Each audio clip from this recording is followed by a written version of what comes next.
Assalamualaikum dan salam sejahtera. Bertemu lagi kita dalam siri Nota Bijak bagi mata pelajaran Bahasa Melayu tahun 6.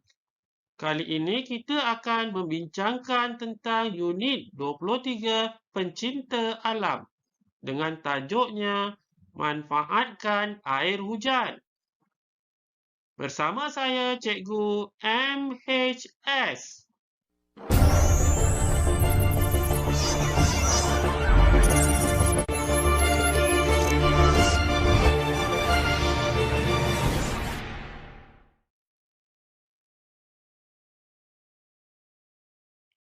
Standard kandungan kita pada kali ini adalah 3.6. Menulis untuk menyampaikan maklumat tentang sesuatu perkara dengan menggunakan bahasa yang santun. Manakala standard pembelajaran kita adalah 3.6.1. Menulis untuk menyampaikan maklumat dengan menggunakan idea utama dan idea sampingan secara kohesi dan koheren.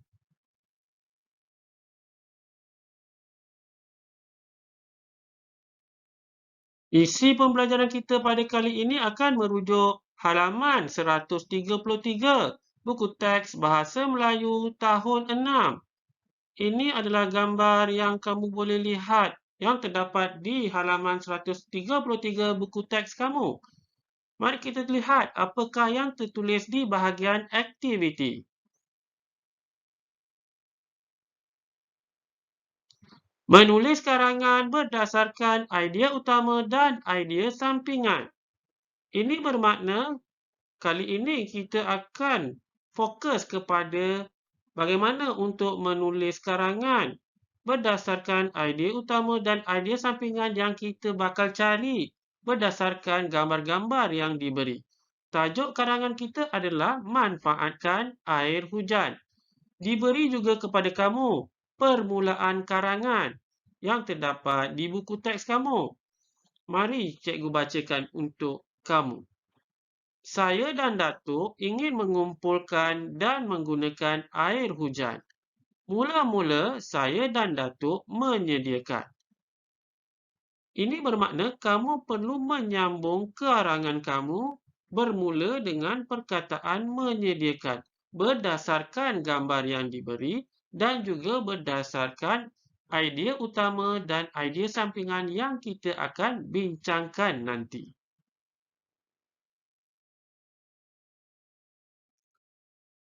Pada gambar yang diberi, terdapat 5 pecahan gambar yang boleh kita asingkan untuk kita bincangkan secara terperinci. Tajuk karangan kita adalah manfaatkan air hujan, di mana gambar menunjukkan proses membuat tangki air untuk mengumpulkan air hujan. Dan akhirnya air hujan ini akan digunakan dalam kehidupan seharian kita. Mari kita lihat gambar yang diberi satu persatu. Gambar yang pertama ialah tentang penyediaan alatan untuk kita membuat atau menyediakan tangki untuk mengumpulkan air hujan. Gambar yang kedua, di mana proses menyiapkan tangki air berlaku. Pada gambar yang ketiga, proses yang dilakukan adalah proses pemasangan tangki air. Manakala gambar yang keempat adalah proses penyaluran air dalam tangki air. Dan gambar yang terakhir iaitu gambar yang kelima. Kita lihat apakah yang berlaku. Ya, selepas siap proses membuat tangki air ini, maka gambar yang kelima menunjukkan bagaimana air yang dikumpul dalam tangki air itu digunakan dalam kehidupan seharian. Inilah yang akan kita bincangkan dan akan kita perincikan di mana idea utama dan idea sampingan akan kita cuba bincangkan berdasarkan gambar-gambar yang diberi. Kita lihat dahulu gambar yang pertama, iaitu Bahagian penyediaan alatan. Dalam gambar terdapat beberapa alatan yang diperlukan untuk kita bersedia untuk membina tangki air kita. Yang pertama sudah pastilah tangki air. Yang kedua, jaring. Yang ketiga, rantai plastik. Seterusnya, barang yang diperlukan adalah spana. Dan seterusnya adalah kepala paip. Dan akhir sekali, kita perlukan gam.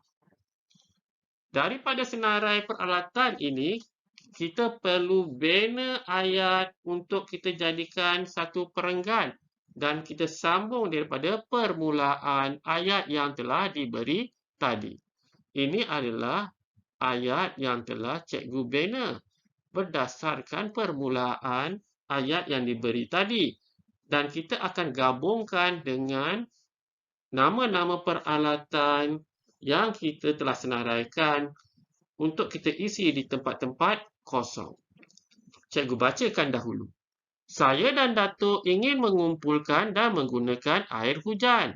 Mula-mula saya dan Datuk menyediakan, baik, di tempat-tempat kosong itu kamu perlu senaraikan ke semua peralatan ini dan masukkan di tempat-tempat kosong. Contohnya, Datuk menyediakan tangki air, jaring, rantai plastik, spana, kepala paip, dan gam. Barang-barang itu kami beli di kedai serba aneka. Maka sudah lengkaplah untuk perenggan yang pertama, untuk gambar yang pertama.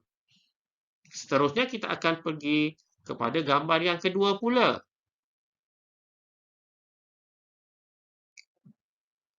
Untuk gambar yang kedua, kita akan lihat apakah proses menyiapkan tangki air. Yang pertama ialah kita perlu memasang jaring pada tangki kosong yang telah kita sediakan. Kenapa untuk kita pasang jaring itu? Ini adalah bertujuan untuk mengelakkan benda asing masuk ke dalam tangki. Seterusnya, proses yang kedua untuk menyiapkan tangki air ialah kita perlu menebuk lubang pada tangki. Kenapa lubang perlu ditebuk pada tangki tersebut? Supaya kita dapat memasang kepala paip. Proses seterusnya adalah memasang kepala paip. Setelah lubang tadi dibuat, kita akan memasang kepala paip dengan tujuan untuk mengalirkan air keluar daripada tangki air. Berdasarkan isi-isi yang telah kita bincangkan, kita akan gabungkan untuk menjadikan satu perenggan bagi karangan manfaatkan air hujan. Ini adalah contoh ayat-ayat yang akan kita bina berdasarkan isi utama dan isi sampingan yang telah kita cari tadi. Selepas itu, Datuk telah, okey, kamu lihat pada senarai isi yang telah dicari dan kita masukkan di tempat kosong. Apakah jawapannya? Datuk, ya, kita pilih di kawasan bulatan yang cikgu telah tandakan. Telah memasang jaring di atas tangki itu untuk mengelakkan benda asing masuk ke dalam tangki. Seterusnya, ayat seterusnya. Datuk juga, di manakah jawapan yang kita boleh dapatkan? Ya, di kawasan bulatan yang cikgu tandakan itu. Datuk juga menebuk lubang pada tangki itu supaya dapat, apa jawapannya murid-murid?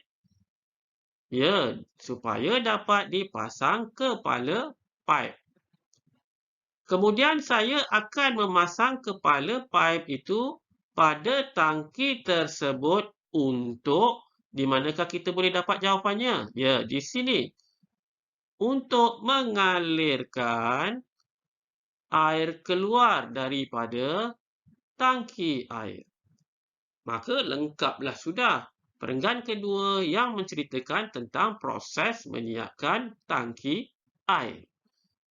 Kita akan pergi untuk melihat gambar yang ketiga pula.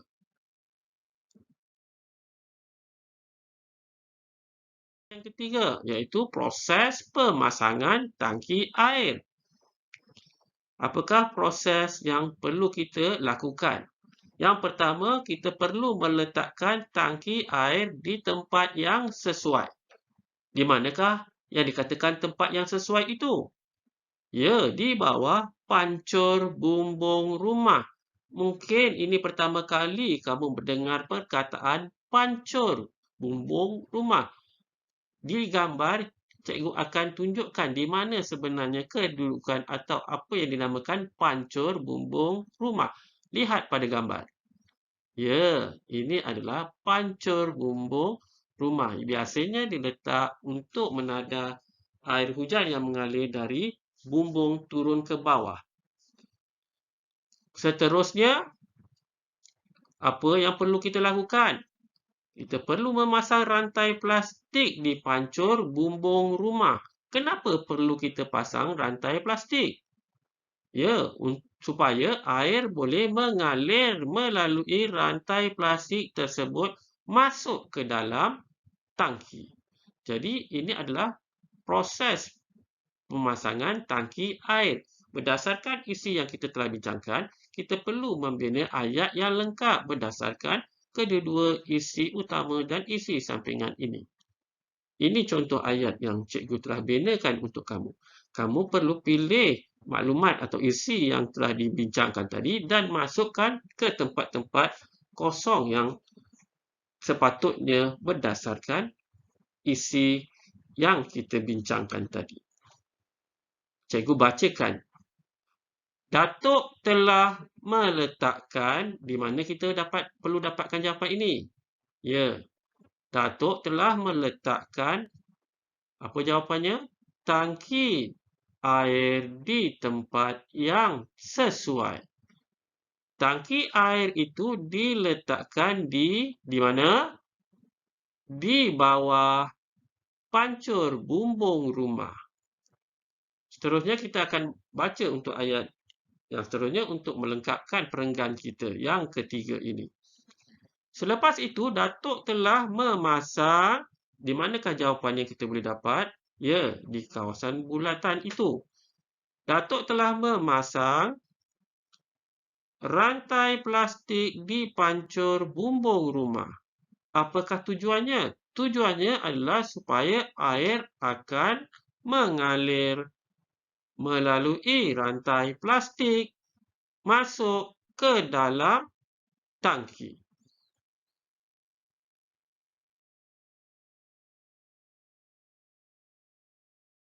Baik, ini adalah gambar yang keempat di mana akan berlaku proses penyaluran air setelah kita melalui 3 proses yang awal tadi. Apakah yang berlaku semasa proses ini dijalankan? Yang pertama, kita dapat lihat ada hujan turun di bahagian atas bumbung rumah ini. Jadi, bila hujan turun, air hujan akan memasuki tangki melalui rantai plastik yang telah kita letakkan pada pancur bumbung rumah. Seterusnya, kita juga akan memasang paip dari tangki ke dalam tandas. Tujuannya adalah untuk menghubungkan tangki air tersebut dengan tandas. Seterusnya, berdasarkan gambar juga, kita dapat lihat ada ikan yang kita letakkan ke dalam tangki tersebut. Ya, kita masukkan ikan puyuh contohnya ke dalam tangki. Kenapa kita perlu masukkan ikan ke dalam tangki air ini? Ya, supaya jentik-jentik tidak dapat membiak. Kita tahu bahawa nyamuk akan bertelur di kawasan air bertakung dan akan membiakkan jentik-jentik. Jadi, salah satu cara untuk menghalang jentik-jentik ini membiak ialah dengan meletakkan ikan ke dalam tangki tersebut. Berdasarkan isi-isi yang kita bincangkan, cuba kita bina ayat untuk kita lengkapkan perenggan yang keempat ini tentang proses penyaluran air. Ini adalah contoh ayat yang boleh kita bina dan kita akan gunakan isi-isi ini untuk kita masukkan ke dalam tempat-tempat kosong yang cikgu telah sediakan. Apabila hujan turun, air hujan akan memasuki, ya, inilah jawapannya, memasuki tangki melalui rantai plastik.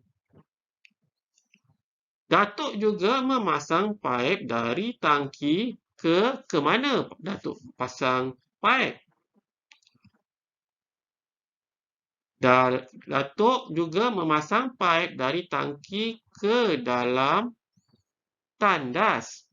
Apa tujuannya? Untuk menghubungkan tangki air dengan tandas.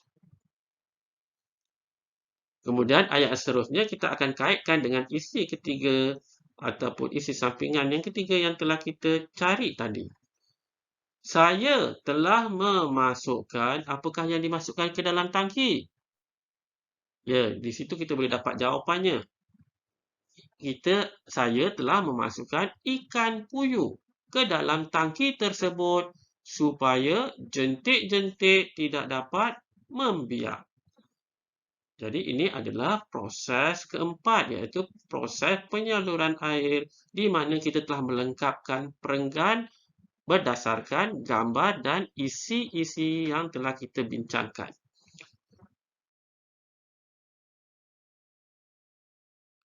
Seterusnya, yang terakhir ialah gambar yang kelima, di mana gambar ini akan menunjukkan bagaimana air yang dikumpulkan akan digunakan dalam kehidupan seharian kita. Yang pertama, digunakan oleh ibu. Ibu telah menggunakan air yang dikumpul tadi untuk menyiram pokok bunga.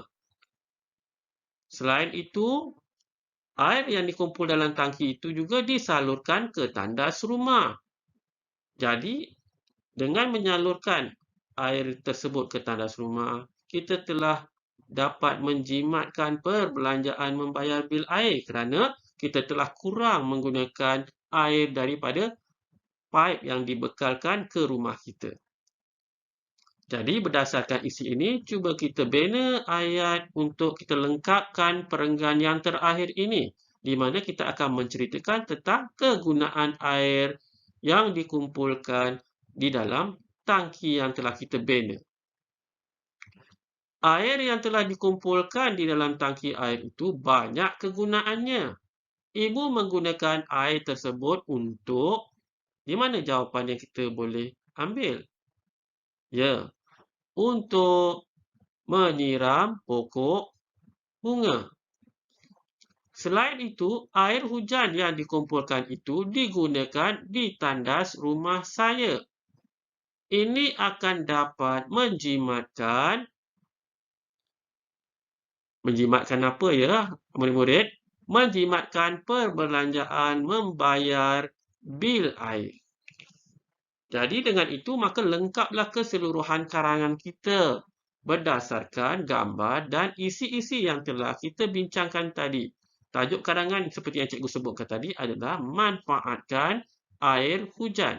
Jadi daripada apa yang kita bincangkan tadi, kita dapat lihat dengan jelas bagaimana cara air hujan itu dikumpulkan menerusi tangki air yang kita bina sendiri dan akhirnya dapat kita gunakan dalam kehidupan seharian kita.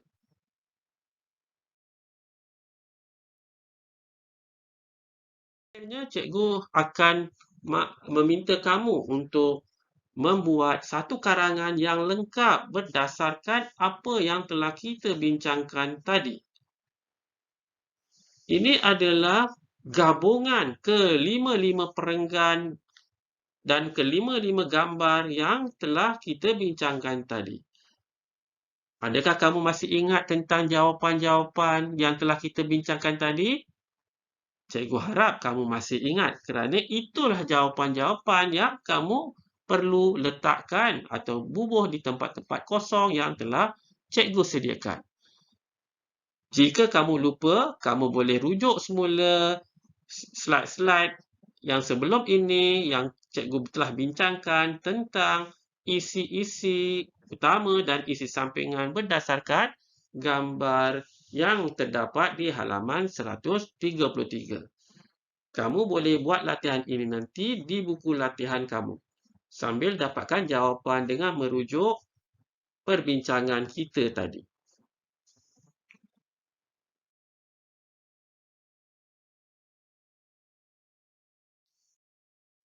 Alhamdulillah, selesai sudah perbincangan kita tentang karangan yang bertajuk Manfaatkan Air Hujan. Perbincangan kali ini adalah menggunakan buku teks Bahasa Melayu tahun 6 halaman 133.